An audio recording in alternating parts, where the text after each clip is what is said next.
গেছি কুমজুমলা, কুমজুম পাস। কুমজুম মাতার মন্দির আছে আর একটা বুদ্ধ স্ট্যাচু আছে।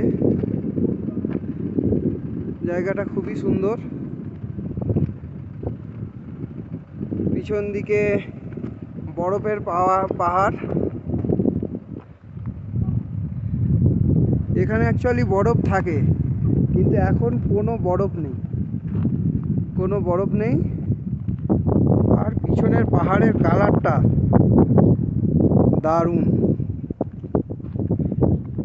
ওই রাস্তা দিয়ে আমরা এখন সোজা চলে যাব স্পিতি ভ্যালি, স্পিতি কাজা।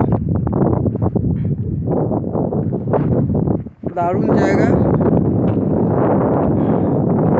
এক সপ্তাহ আগেও নাকি এখানে বরফ ছিল।